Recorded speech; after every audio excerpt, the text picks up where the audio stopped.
Hello students, I am खुशी Jain, your maths teacher. आज हम अपना मैथ्स का चैप्टर नंबर 4 करेंगे, डेटा हैंडलिंग। तो let's start the chapter. Data handling. Fill in the blanks. Data presented through pictures is called. जिस data को हम पिक्चर्स से प्रेजेंट करते हैं उसको हम क्या बोलते हैं? तो हम बोलते हैं pictograph. Each item in the raw data is called N. Raw data जो होता है उसका हर आइटम क्या कहलाता है? उसका हर आइटम हम कहते हैं observation. The bar can be drawn horizontally. Bar graph में जो हम बार्स ड्रॉ करते हैं उसको हम हॉरिजॉन्टली भी ड्रॉ कर सकते हैं एंड वर्टिकली भी ड्रॉ कर सकते हैं। All bars should lie on the same line called. सारे बार सेम लाइन पे लाई करने चाहिए जिसको हम क्या बोलते हैं? बेस लाइन बोलते हैं, या फिर हम उनको एक्सिस भी बोल सकते हैं। The spacing between two bars in the bar graph should be. दो बार्स के बीच में स्पेसिंग कैसी होनी चाहिए? इक्वल होनी चाहिए, सेम होनी चाहिए। The number of times an observation occurs is called its। कोई ऑब्जर्वेशन कितनी बार अकर हो रही है, कितनी बार अकर हो रही है, उसको क्या बोलते हैं? उसको हम उसकी फ्रीक्वेंसी बोलते हैं। तो इंट्रोडक्शन से स्टार्ट करते हैं। The present day society is information based. We need information in many areas in the form of numerical figures called data. These data may be related to the profits of an organization during last few years, the monthly salary of workers in a factory, the marks obtained by students of a class in a certain examination, the expenditure on various things in a certain period, etc. तो अब जो हमारी daily life है, जो present day society है, वो information based है। हमें इंफॉर्मेशन चाहिए, काफ़ी एरियाज में हमें इंफॉर्मेशन की नीड होती है, जिसे हम न्यूमेरिकल फिगर्स में लेते हैं, उसको हम डेटा बोलते हैं। अब ये डेटा किसी भी चीज़ का हो सकता है, किसी ऑर्गेनाइजेशन का प्रॉफिट हो सकता है, वर्कर्स की सैलरी हो सकती है, या स्टूडेंट्स के कितने मार्क्स आ रहे हैं उसका डेटा हो सकता है। तो ये सब क्या है? ये सब डेटा होता है। अब कुछ डेफिनेशंस देखते हैं। Data, a collection of numerical figures giving some particular type of information is called data। कुछ न्यूमेरिकल फिगर्स का कलेक्शन जिससे हमें एक पर्टिकुलर टाइप का, एक स्पेसिफिक डेटा हमें मिलता है, एक टाइप ऑफ इंफॉर्मेशन हमें मिलती है, उसको हम डेटा बोलते हैं। रॉ डेटा क्या होता है? Data obtained in original form is called raw data. जो हमने ओरिजिनल फॉर्म में हमें इंफॉर्मेशन मिली है, डेटा मिला है, उसको हम रॉ डेटा बोलते हैं। Array, arranging the numerical figures of data in ascending or descending order is called an array। जो न्यूमेरिकल फिगर्स है डेटा की, उसको असेंडिंग ऑर्डर में अरेंज करना या डिसेंडिंग ऑर्डर में अरेंज करना एरे कहलाता है। Tabulation of data, arranging the data in a systematic form. Data को सिस्टमैटिक फॉर्म मतलब टेबल्स की फॉर्म में अरेंज करना टैब्यूलेशन ऑफ डेटा कहलाता है। Each numerical figure in data is called an observation. Data में जितनी भी न्यूमेरिकल फिगर है उसको हम क्या बोलते हैं? ऑब्जर्वेशन बोलते हैं। फ्रीक्वेंसी ऑफ ऑब्जर्वेशन, फ्रीक्वेंसी क्या होती है? कोई भी पर्टिकुलर ऑब्जर्वेशन कितनी बार अकर हो रही है, नंबर ऑफ टाइम्स वो ऑब्जर्वेशन अकर हो रही है, उसको फ्रीक्वेंसी बोलते हैं। Statistics, it is the subject that deals with the collection, presentation, analysis and interpretation of numerical data. Statistics क्या है? एक सब्जेक्ट है जो किससे डील करता है? Collection, presentation, analysis, interpretation, numerical data के इससे डील करता है। Central tendency, the term central tendency refers to the middle value of data। central tendency term किसको रेफर करता है? डेटा की मिडिल वैल्यू को। इसको हम कैसे मेजर करते हैं? मीन, मीडियन, मोड से मेजर करते हैं। Each of these measures is calculated differently. तीनों को कैलकुलेट करने का मेथड डिफरेंट है and one that is the best to use depends upon the situation. और तीनों में से कौन सा बेस्ट रहेगा वो सिचुएशन पे डिपेंड करता है। सबसे पहले मीन के बारे में पढ़ते हैं। Average of the given data is called mean. जो भी हमें डेटा गिवन होगा उसका एवरेज हम निकालेंगे, वो क्या कहलाता है? मीन कहलाता है। मीन ऑफ अनग्रुप्ड डेटा, अब जो डेटा है गिवन है हमें, अगर वो अनग्रुप्ड है तो कैसे निकालते हैं उसको? मीन का फॉर्मूला होता है sum of all observations upon number of given observation. जितनी भी हमें ऑब्जर्वेशंस गिवन होती हैं उसका sum divided by number of given observation. The pocket expenses of Rahul during a week are. अब राहुल ने एक वीक में कितना एक्सपेंस किया है वो हमें यहाँ पे गिवन है। ये अमाउंट्स यहाँ पे गिवन है जितना उसने स्पेंड किया है। हमें इसका मीन निकालना है पर डे के अकॉर्डिंग। तो पहले क्या करेंगे? पहले हम इन सबका सम निकालेंगे। तो हमने इन सबको ऐड कर दिया, हमारे पास सम आ गया 94.50 रुपीज। अब टोटल नंबर ऑफ डेज हमें निकालना है, हमें क्योंकि नंबर ऑफ गिवन ऑब्जर्वेशंस निकालना है। तो वो कितने हैं यहाँ पे 1 2 3 4 5 6 ऑब्जर्वेशन हमें गिवन है, तो total number of days is 6। तो हमें अब मीन निकालना है पॉकेट एक्सपेंसेस का। इसके इक्वल होगा total pocket expenses upon total number of days. 94.50 divided by 6, तो हमारे पास आ गया ₹15.75 पर डे। हमारे पास मीन आ गया है। The mean age of 8 children of a family is 12 years. अब एक फैमिली में 8 चिल्ड्रन है जिनकी एज का मीन कितना है 12 years. If 3 of them are 14 years, अगर उनमें से 3 चिल्ड्रन की एज 14 ईयर्स है, 10 ईयर्स है एंड 6 ईयर्स है, तो आपको एवरेज एज बतानी है रिमेनिंग 5 चिल्ड्रन की। हमें 8 चिल्ड्रन का मीन दिया है 12 years. Total age of 8 children कितनी होगी 12 into 8 years, that is 96 years. 3 children की एज हमें दी है 14, 10 एंड 6, इसका हमने टोटल निकाल लिया 30 years. Remaining age of children कितनी होगी, टोटल जो हमने 8 चिल्ड्रन की निकाली है उसमें से हम 3 चिल्ड्रन की एज माइनस कर देंगे। 96 minus 30 is equal to 66 years. अब हमें इनका एवरेज निकालना है, 66 और ये नंबर ऑफ चिल्ड्रन कितने हैं 5, तो 5 से डिवाइड करेंगे, दैट इज 13 होल 1/5 ईयर्स।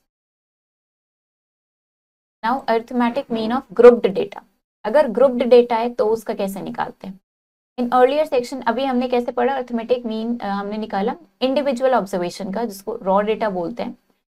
अगर डेटा में लार्ज नंबर ऑफ ऑब्जर्वेशंस, बहुत सारे ऑब्जर्वेशंस है, तो हम उसको फ्रीक्वेंसी डिस्ट्रीब्यूशन में कन्वर्ट कर सकते हैं।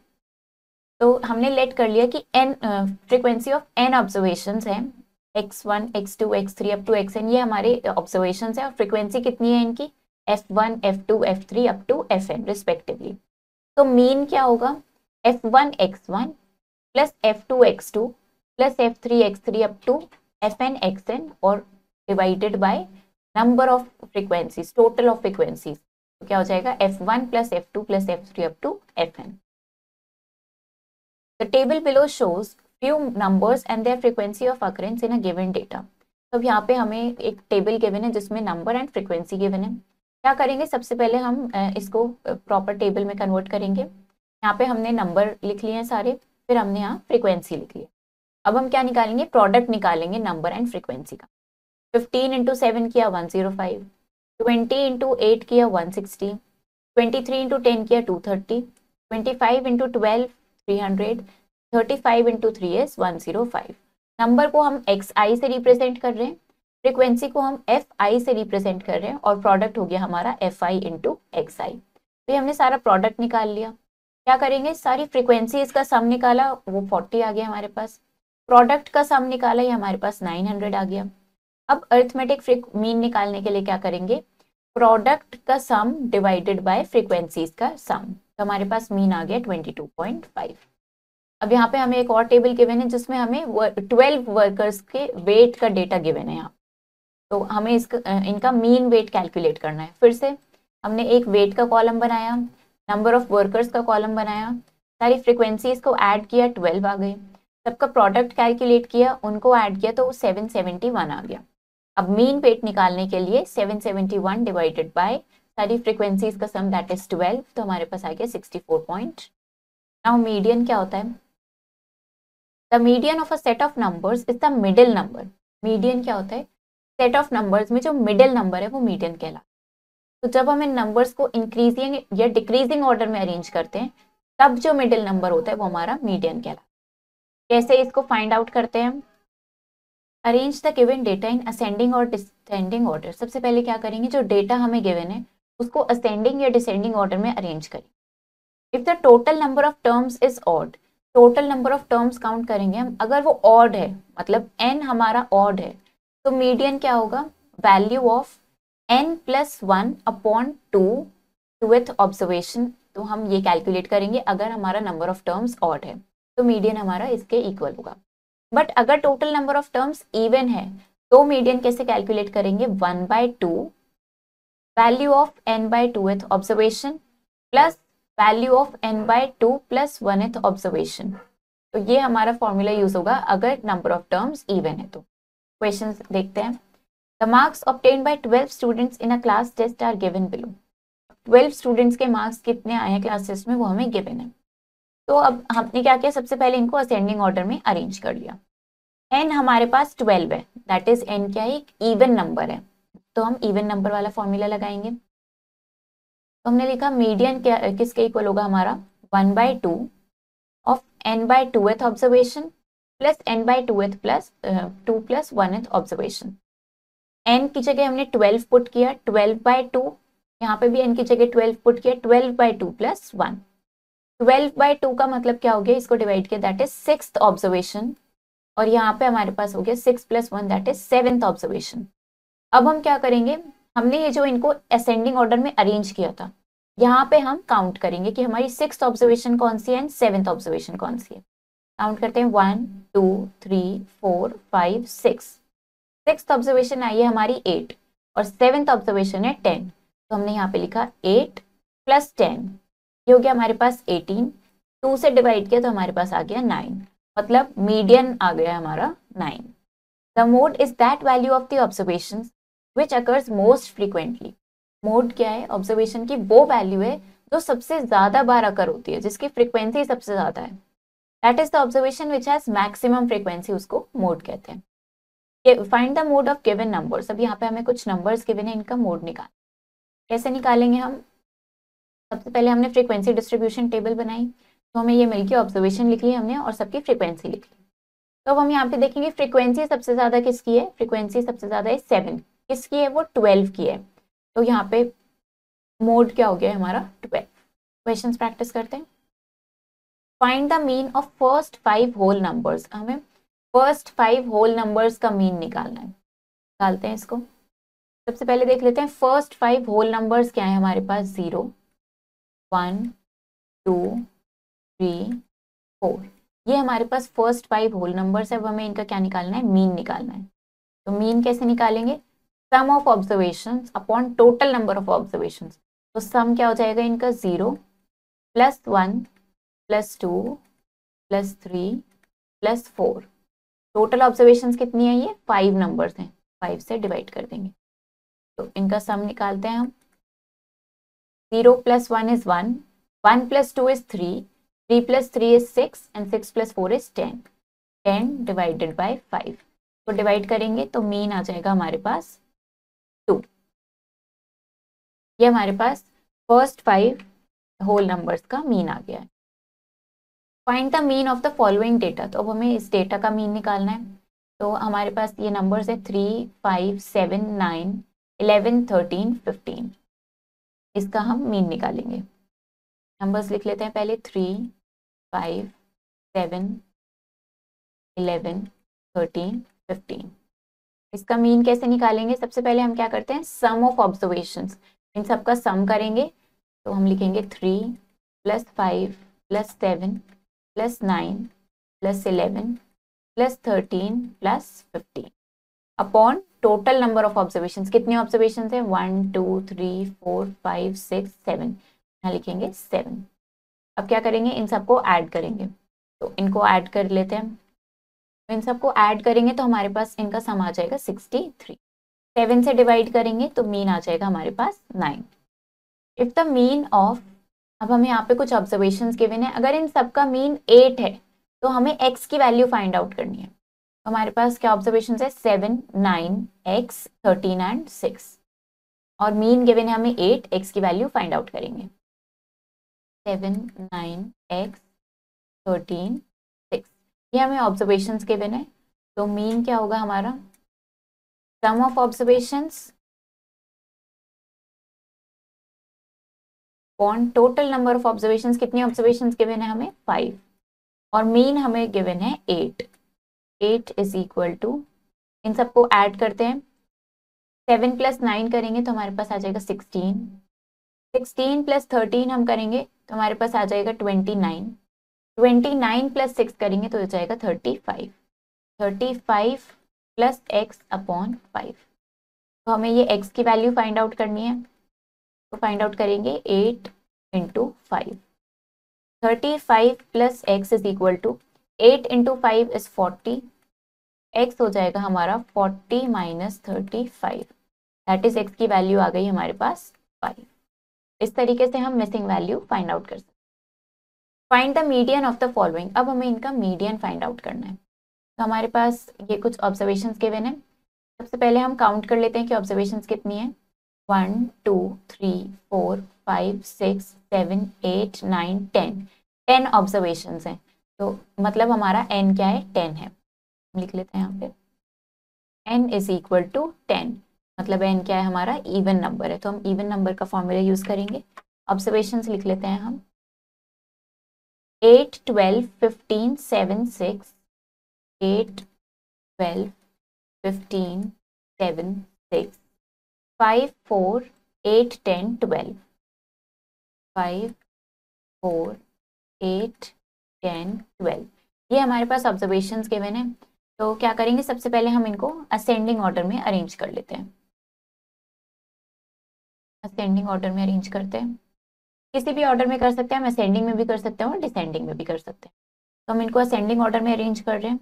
सबसे पहले हमारे पास आ जाएगा 4, फिर हम लिख लेंगे 5 6 7 8 8 हमारे पास 2 टाइम्स है तो हमने 2 टाइम्स लिखा, 5 6 7 लिख लिया हमने, 8 2 टाइम्स लिख लिया हमने।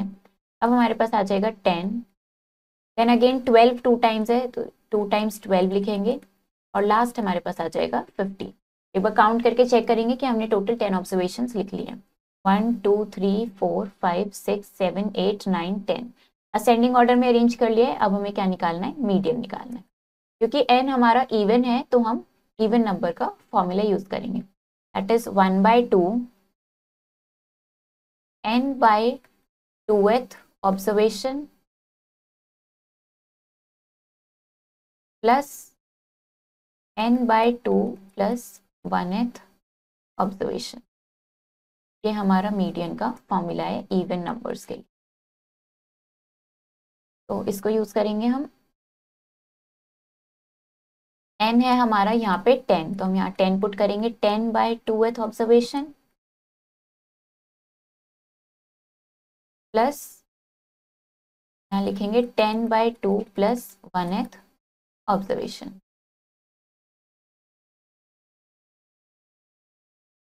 तो ये हमारे पास क्या आ गया, 1/2, 10/2 का मतलब हो गया 5th ऑब्जर्वेशन, और यहाँ पे हो गया इसका मतलब हमारे पास 5 + 1 दैट इज 6th ऑब्जर्वेशन। तो हमने जो अब इसको असेंडिंग ऑर्डर में अरेंज किया है उसमें हम देखेंगे कि 5th ऑब्जर्वेशन क्या है हमारे पास और 6th ऑब्जर्वेशन क्या है। 1 2 3 4 5 ये हमारी 5th ऑब्जर्वेशन है और ये हमारी 6th ऑब्जर्वेशन है। तो इसको लिख लेंगे 8 + 8। ये हमारे पास कितना हो जाएगा, 1/2, 8 + 8 इज 16। इसको सॉल्व करेंगे तो मीडियन हमारे पास आ जाएगा 8। ये हमारा answer. The ages of 10 boys are given below, find their mean age. तो अब हमें यहाँ पे 10 बॉयज की एज गिवन है, हमें क्या निकालना है, इसका मीन निकालना है। मीन कैसे निकालेंगे आप, sum of observation upon total number of observation. Find the mode of the following data. अब हम इस डेटा का मोड निकालेंगे।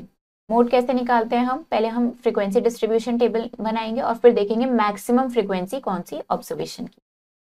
तो ये हमारा डेटा गिवन है, अब हम इसके लिए फ्रीक्वेंसी डिस्ट्रीब्यूशन टेबल बनाते हैं। ऑब्जर्वेशन लिखेंगे और साथ में वो कितनी बार अकर हो रहा है उसकी फ्रीक्वेंसी लिखेंगे। हम ऑब्जर्वेशन लिखेंगे तो उसकी फ्रीक्वेंसी लिखेंगे। तो सबसे पहले हम देख लेते हैं, 5 से स्टार्ट करते हैं। 5 हमारा स्मॉलेस्ट ऑब्जर्वेशन है। यहाँ पे 5 ऑब्जर्वेशन हमने लिखी, कितनी बार अकर हो रही है हम काउंट करते हैं, 1 2 2 टाइम्स अकर हो रही है तो इसकी फ्रीक्वेंसी 2। नेक्स्ट ऑब्जर्वेशन है हमारे पास 6, 1 2 2 टाइम्स है ये भी तो इसकी भी फ्रीक्वेंसी 2। देन 5 और 6 के बाद हमारे पास है 10, 1 2 3 3 टाइम्स, तो 10 की फ्रीक्वेंसी है 3। फिर 11 देखते हैं, 1 2 2 टाइम्स, तो 11 की फ्रीक्वेंसी भी कितनी हो गई, 2। देन 12, 1 2 3 4 5 6 7, 12 की फ्रीक्वेंसी हो गई हमारे पास 7। देन 13 1 टाइम, 13 के बाद है हमारे पास यहाँ पे 15, ये भी 1 टाइम अकर हो रहा है, 15 की फ्रिक्वेंसी भी 1 हो गई। देन 16 फ्रिक्वेंसी 1, के बाद है हमारे पास 18, 19 एंड 20। 18, 19, 20 तीनों की फ्रिक्वेंसी क्या है 1। तो हमें क्या देखना है, मैक्सिमम फ्रिक्वेंसी किसकी है। हमें दिख रहा है मैक्सिमम फ्रिक्वेंसी हमारे पास 7, और ये किस नंबर की है, ये है 12 की। तो हमारा यहाँ पे मोड क्या हो गया है, मोड हो गया है हमारा 12।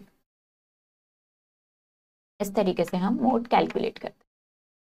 The marks of 20 students are given below. अब यहाँ पे हमें 20 स्टूडेंट्स के मार्क्स गिवन है, तो हम क्या करेंगे, हमें इसका मीन मार्क्स निकालना है। क्या होता है मीन, कैसे निकालते हैं, sum of observations upon total number of observation. Find the mean of the following frequency distribution. अब हमें यहाँ पे फ्रीक्वेंसी डिस्ट्रीब्यूशन टेबल गिवन है जिसका हम मीन कैलकुलेट करेंगे। तो निकालते हैं इसका मीन। तो हमें इस डेटा के लिए फ्रीक्वेंसी डिस्ट्रीब्यूशन टेबल बनानी है। पहले बनाते हैं हम, 3 कॉलम्स बनेंगे इसमें। सबसे पहले हम ऑब्जर्वेशन का बनाएंगे, देन फ्रीक्वेंसी का बनाएंगे, एंड देन उनका प्रोडक्ट। यहाँ पे हमारे पास क्या आ जाएगा, डेली वेजेस जो हमारी ऑब्जर्वेशन है, जिसको हम क्या बोलते हैं XI। यहाँ पे हमारे पास आ जाएगा नंबर ऑफ वर्कर्स जो हमारी फ्रीक्वेंसी होती है, जिसको हम क्या बोलते हैं FI। और यहाँ पे हम निकालते हैं इनका प्रोडक्ट, होता है XI इंटू FI। तो लिख लेते हैं सारी इंफॉर्मेशन। यहाँ पे 100, 150, 200, 250, 300, 400 एंड 500। नंबर ऑफ वर्कर्स हमें गिवन है 4, 3, 2, 15, 5, 4, 2। तो ये हमें नंबर ऑफ वर्कर्स गिवन है। अब हम क्या करेंगे, हम इनका प्रोडक्ट कैलकुलेट करेंगे, और हमें यहाँ पे इनका सम भी निकालना होगा। सम निकालेंगे, पहले इनका प्रोडक्ट कैलकुलेट कर लेते हैं। प्रोडक्ट निकालते हैं इनका। 100 इंटू 4, हमारे पास क्या हो जाएगा 400। 150 इंटू 3 हम करेंगे तो हमारे पास हो जाएगा 450। 200 इंटू 2 400। 250 इंटू 15 ये हो जाएगा हमारे पास 3750। 300 इंटू 5 1500। 400 इंटू 4 1600। 500 into 2 is 1000। तो ये हमने क्या कर लिया, हमने इन सब का यहाँ पे ये प्रोडक्ट निकाल लिया। अब हम क्या करेंगे, हम पहले इन सब का सम निकालेंगे। इस सिंबल को हम बोलते हैं सिग्मा, मतलब इसका मतलब होता है समेशन। सम निकाल रहे हैं हम सारी फ्रीक्वेंसीज का। यहाँ पे इन सब का सम निकालेंगे। 4 + 3 इज 7, 7 + 2 इज 9, 9 + 15 24, 24 + 5 29, 29 + 4 इज 33, 33 + 2 इज 35। तो हमारे पास सारी फ्रीक्वेंसी का सम आ गया यहाँ पे 35। और हम क्या करेंगे, अब यहाँ पे इन सारे प्रोडक्ट्स का भी सम कैलकुलेट कर लेंगे। तो प्रोडक्ट्स का सम कैलकुलेट करेंगे तो पहले हम इनको प्रॉपर ऑर्डर में लिख लेते हैं। ये हमारे पास है 400, 450 एंड 400। 400, 450, 400। हमने इनको सही से कॉलम में अरेंज कर लिया। अब हम इनको ऐड करते हैं। यहाँ पे हमारे पास आ जाएगा 0। देन दिस इज 5 + 5 इज 10, आएगा 0, 1 कैरी लेंगे। 1 + 4 is 5, 5 + 4 is 9, 9 + 4 is 13, 13 + 7 is 20, 20 + 5 is 25, and 25 + 6 is 31, 1 and 3 carry. 3 + 3 is 6, 6 + 1 is 7, 7 + 1 8, 8 + 1 is 9। तो ये हमारे पास प्रोडक्ट का सम आ गया है FI XI। ये आ गया हमारे पास 9100। अब हमें क्या कैलकुलेट करना है, हमें निकालना है अब मीन। मीन क्या होगा हमारे पास, मीन होगा sum sigma FI XI upon sigma FI, that is 9100 upon 35। ये हमारे पास क्या आ जाएगा, मीन आ जाएगा। तो डिवाइड करेंगे तो हमारे पास कितना आ जाएगा, ₹260। ये हमारे पास मीन आ गया। हमने रुपीस का सिंबल इसलिए लगाया क्योंकि ये डेली वेजेस हमें रुपीस में गिवन था। इस तरीके से हमने मीन कैलकुलेट किया। The following table shows weight in kg of 18 workers in a factory. अब यहाँ पे हमें टेबल गिवन है जिसमें 18 वर्कर्स का हमें यहाँ पे वेट गिवन है। इसके लिए भी आप क्या करेंगे, मीन कैलकुलेट करेंगे। The daily wages of workers in a factory are given below.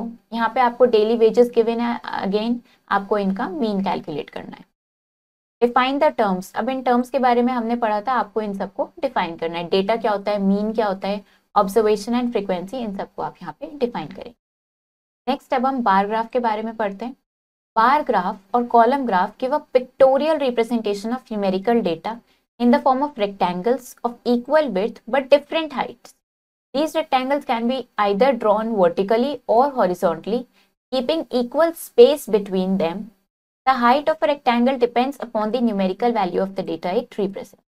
तो बार ग्राफ या कॉलम ग्राफ क्या होता है, पिक्टोरियल रिप्रेजेंटेशन है न्यूमेरिकल डेटा की रेक्टेंगल्स की फॉर्म में, जिनकी इक्वल विड्थ होती है बट हाइट डिफरेंट होती है। अब इन रेक्टेंगल्स को आप हॉरिजॉन्टली भी ड्रॉ कर सकते हो और वर्टिकली भी ड्रॉ कर सकते हो, बट इनके बीच में आपको इक्वल स्पेसिंग रखनी होती है। रेक्टेंगल की हाइट किस पे डिपेंड करेगी, जो डेटा हमें गिवन है वो कितनी न्यूमेरिकल वैल्यू को रिप्रेजेंट कर रहा है उस पर डिपेंड करेगी। क्वेश्चन देखते हैं। The number of cars sold by a dealer during 5 months of a year are given below. तो अब यहाँ पे हमें नंबर ऑफ कार्स जो एक डीलर ने सेल करी हैं 5 months में, वो उसका डेटा हमें यहाँ पे गिवन है। हमें इस डेटा को बार ग्राफ में रिप्रेजेंट करना है। सबसे पहले हम ग्राफ पेपर लेंगे, उस पर एक हॉरिजॉन्टल लाइन ड्रॉ करेंगे OX और एक वर्टिकल लाइन ड्रॉ करेंगे OY। अब इन लाइंस को हम X axis and Y axis बोलते हैं। इनके नेम्स लिख देंगे हम OX and OY। Choose a suitable scale. एक स्केल हम खुद से चूज करते हैं, तो यहाँ पे थोड़ी बिग डिविजन का स्केल हमने लिया है कि 1 big division is equal to 20 cars.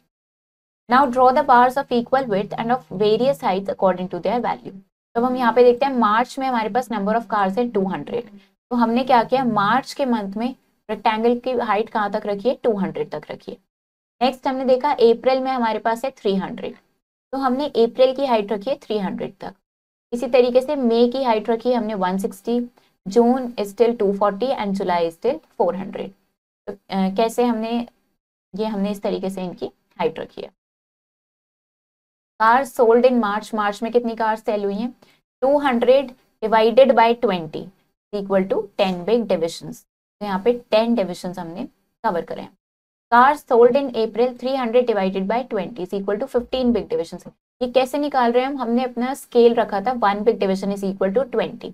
तो जो इनकी नंबर ऑफ कार्स हैं उसको हम सबको हर मंथ के लिए 20 से डिवाइड कर रहे हैं, जिससे हमें पता चल रहा है कि हमें कितने डिविजन्स कवर करने हैं। इस तरीके से हमने मई के लिए निकाला 8 डिविजन्स, जून के लिए निकाला 12 डिविजन्स एंड जुलाई के लिए 20 बिग डिविजन्स। ये हमारी नंबर ऑफ कार्स थी और यहाँ पे हमने मंथ्स लिखा। ये हमने क्या किया है, बार ग्राफ ड्रॉ किया है। The following table shows the export earnings of an industry. अब ये टेबल हमें गिवन है, ये क्या दिखा रही है, एक्सपोर्ट अर्निंग्स हमें दिखा रही है इंडस्ट्री की। तो हमें इसके लिए बार ग्राफ ड्रॉ करना है। तो सबसे पहले हम क्या करेंगे, ग्राफ पेपर पे X axis and Y axis draw करेंगे। X एक्सिस पे हम mark the years at points taken at equal ages. X axis पे हम ईयर्स मार्क करेंगे। हमने स्केल चूज किया, 1 small division is equal to 200 crore rupees. फिर हम सबकी हाइट कैलकुलेट कर रहे हैं। 2020 एंड 2021 में कितनी एक्सपोर्ट हुआ है, 1/2 into 120, 60 small division. Next year के लिए हमारे पास इंटू 140 किया 70 स्मॉल डिविजन। नेक्स्ट ईयर में 80 small division, next 105 small division and next is 110 small division. At the points marked in step 2 draw bars of. फिर हमने क्या किया, इन पॉइंट्स के अकॉर्डिंग हमने यहाँ पे बार ग्राफ ड्रॉ करें उनकी हाइट्स को ध्यान रखते हुए। Next is double bar graph. Bar graphs drawn side by side. जब हम बार ग्राफ को साइड बाय साइड ड्रॉ करते हैं उसको हम डबल बार ग्राफ बोलते हैं। ये हमें दो डेटा को कंपेयर करने में ईजी होता है। तो हमें यहाँ पे परफॉर्मेंस गिवन है स्टूडेंट्स की first term and second term में। तो अब हम क्या करेंगे, इसके लिए डबल बार ग्राफ ड्रॉ करेंगे। हमने X एक्सिस पे क्या लिए हैं, डिफरेंट सब्जेक्ट्स लिए हैं जो स्टूडेंट के पास थे, और Y एक्सिस पे जितने मार्क्स ऑब्टेन हुए हैं वो हमने लिया है। स्केल हमने लिया है 1 unit height along Y axis is equal to 10 marks लिया है हमने।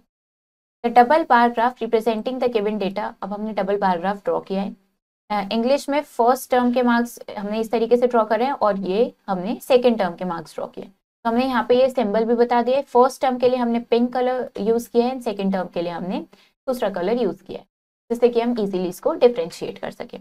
इस तरीके से हमने डबल बार ग्राफ ड्रॉ किया। In which subject has the student improved his performance the most. किस सब्जेक्ट में स्टूडेंट ने अपनी परफॉर्मेंस सबसे ज्यादा इम्प्रूव करी है। तो हम इनके बीच का हाइट डिफरेंस देखेंगे। यहाँ पे कम इम्प्रूव हुआ है, यहाँ पे तो और इम्प्रूवमेंट की जगह और खराब हो गया है परफॉर्मेंस, और यहाँ पे इम्प्रूव हुआ है, यहाँ पे सेम रहा है, और यहाँ पे बहुत कम इम्प्रूव हुआ है। तो सबसे ज्यादा किस में इम्प्रूव हुआ है? मैथ्स में। In which subject is the improvement least. किस सब्जेक्ट में सबसे कम इम्प्रूवमेंट हुआ है? सबसे कम इम्प्रूवमेंट हुआ है सोशल साइंस में। Has the performance went down in any subject. किसी सब्जेक्ट में परफॉर्मेंस कम भी हुआ है? यस। किसमें कम हुआ है? हिंदी में। इस तरीके से हम बार ग्राफ की हेल्प से इनके आंसर्स भी दे सकते हैं। क्वेश्चंस प्रैक्टिस करते हैं। The following table shows the interest paid by a country in 1000 crore rupees on external debts during the period to 2021 to 2024-25. Represent the data by a bar graph. तो आपको क्या करना है? इस डेटा को bar graph की help से represent करना है। तो करते हैं इसको रिप्रेजेंट। क्वेश्चंस प्रैक्टिस करते हैं। The following table shows the interest paid by a country in 1000 crore rupees on external debts during the period 2020-21 to 2024-25. Represent the data by a bar graph. तो अब इन्होंने हमें एक टेबल गिवन है जिसमें हमें क्या गिवन है? ईयर्स गिवन है, और उसमें कितना इंटरेस्ट पे किया है कंट्री ने वो हमें यहाँ पे गिवन है। इसके लिए क्या करना है? आपको बार ग्राफ ड्रॉ करना है। Draw a bar graph to represent the following information. अब हमें यहाँ पे कुछ इन्फॉर्मेशन गिवन है, हमें ईयर्स गिवन है, और नंबर ऑफ कंप्यूटर्स कितने सेल हुए हैं, डीलर ने कितने कंप्यूटर्स सेल करे हैं 1000 में, वो हमें यहाँ पे गिवन है। क्या करेंगे हम? इसके लिए बार ग्राफ ड्रॉ करेंगे। तो बार ग्राफ ड्रॉ करते हैं हम इसके लिए। ये हमें डेटा गिवन है, इसके लिए हम बार ग्राफ ड्रॉ करेंगे। सबसे पहले हम बनाएंगे एक वाई एक्सिस एंड एक बनाएंगे हम एक्स एक्सिस। हमारी वाई एक्सिस है and this is our X axis. O X and O Y. तो हम यहाँ पे क्या लिखेंगे? इधर हम लिखेंगे नंबर ऑफ कंप्यूटर्स सोल्ड। कितने कंप्यूटर सेल करें हैं हम यहाँ पे लिखेंगे, और यहाँ हम क्या लिखेंगे? यहाँ पे हम लिखेंगे ईयर्स। तो पहले हमें यहाँ पे स्केल भी डिफाइन करना होगा। स्केल डिफाइन करेंगे हम 1 डिविजन। डिविजन को किसके इक्वल करेंगे? हम 5000 के इक्वल दिखाएंगे, क्योंकि हमें यहाँ पे जो नंबर ऑफ कंप्यूटर्स जो सेल हुए हैं वो किस में गिवन है? वो 1000 में गिवन है। तो हमने 1 डिविजन इज इक्वल टू 5000 ले लिया है। हमने 5000 क्यों लिया? क्योंकि जो हमें नंबर्स गिवन है 20, 30, 25, 40, ये सब क्या है? ये सब मल्टीपल्स ऑफ 5 है। तो इनको प्लॉट करने में, इनको यहाँ पे ड्रॉ करने में ईजी होगा। इस तरीके से इसको लिखेंगे। तो अब हम यहाँ पे बार ग्राफ ड्रॉ करते हैं। सबसे पहले हम यहाँ पे वाई एक्सिस पे डिविजन्स बना लेते हैं। हमारे पास है 5, 10, 15, 20, 25, 30, 35, 40, 45, 50। ये आप कितना भी आगे तक एक्सटेंड कर सकते हैं, जहां तक आपको नीड होती है वहां तक आप इसको ड्रॉ कर लेते हैं। तो अब हम क्या करते हैं? बार ग्राफ बनाना स्टार्ट करते हैं। सबसे पहले फर्स्ट वैल्यू हमें गिवन है यहाँ पे 25। 2021 में 25,000 कंप्यूटर सेल हुए हैं। यहाँ से स्टार्ट करते हैं, 25 तक हम इसको ड्रॉ करेंगे। यहाँ पे हमारे पास है 25 का मार्क, यहाँ तक इसको ड्रॉ करेंगे।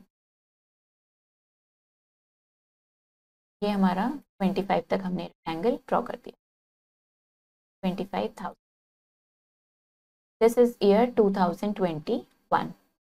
नेक्स्ट हमारे पास है, आप लिख लेते हैं हमने इसको कितना ड्रॉ किया है। हमने इसको 25 तक मार्क किया है। इसके बाद नेक्स्ट हमारे पास है 2022 का। 2022 में 20,000 सेल हुए। नेक्स्ट हम ड्रॉ करेंगे 20 तक।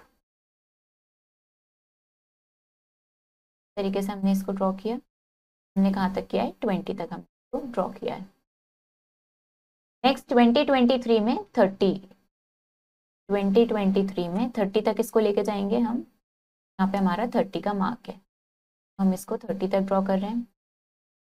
क्या ध्यान रख रहे हैं हम, ये हमारे रेक्टेंगल्स की विड्थ सेम है और इनके बीच का स्पेसिंग भी सेम है। ये हमने 2023 के लिए ड्रॉ किया। एंड 2024 में है 25।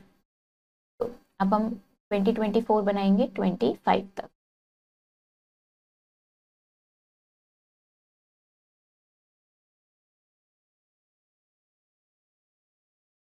देन 2025 में है 40 तक, 2025 टिल 40।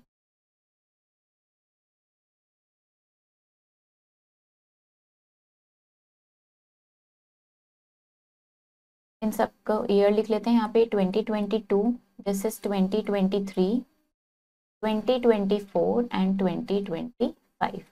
ये हमारे पास था 20 तक, दिस वॉज टिल 30, 25 एंड 40। तो ये हमने क्या करा है, बार ग्राफ ड्रॉ कर दिया है। इस तरीके से इसको ड्रॉ करते हैं। Consider the following data collected from a survey of colony. तो ये हमें एक डेटा गिवन है जो एक सर्वे से कलेक्ट हुआ है। तो आप क्या करेंगे, इसके लिए भी आप बार ग्राफ ड्रॉ करेंगे एंड देन इन क्वेश्चंस के आंसर देंगे। Which sport is most popular, आप देखेंगे कौन सा स्पोर्ट सबसे ज्यादा पॉपुलर है, किस स्पोर्ट को ज्यादा प्रेफर किया, वॉचिंग को या पार्टिसिपेटिंग इन स्पोर्ट्स। तो ये बार ग्राफ ड्रॉ करके आप इनके आंसर देंगे। Read the bar graph given below and answer the following questions. तो हमें बार ग्राफ गिवन है, इसको रीड करेंगे और क्वेश्चंस के आंसर देंगे। What is the information given by the bar graph. तो हम देखते हैं बार ग्राफ हमें क्या गिवन है, यहाँ पे एक्सपेंडिचर गिवन है हमें और यहाँ पे स्टेशनरी आइटम्स गिवन है। तो ये क्या इन्फॉर्मेशन दे रहा है हमें बार ग्राफ, ये इन्फॉर्मेशन दे रहा है हमें स्टेशनरी आइटम के एक्सपेंसेस के बारे में, कि कौन से स्टेशनरी आइटम पे कितना एक्सपेंस हो रहा है, वो हमें इन्फॉर्मेशन दे रहा है। On which item is the expenditure minimum, सबसे कम एक्सपेंडिचर किस पे हो रहा है, तो हमें दिख रहा है सबसे कम हो रहा है चौक पेंसिल पे। What is the total yearly expenditure on stationery, total कितना एक्सपेंडिचर हो रहा है, आप इन सबको ऐड कर देंगे। इस तरीके से आप इनके आंसर दें। The table shows the life expectancy average age to which people live in various countries in a particular year. Represent this data by a bar graph. तो अब ये टेबल गिवन है जिसमें हमें लाइफ एक्सपेक्टेंसी गिवन है various countries की। तो आप इसके लिए क्या बनाएंगे, बार ग्राफ ड्रॉ करेंगे। ये चैप्टर हमारा फिनिश हो गया है। आई होप आपको ये चैप्टर समझ आएगा। आप इसके क्वेश्चंस ट्राई करो, इसको प्रैक्टिस करो। हम मिलेंगे नेक्स्ट वीडियो में। Thank you and have a nice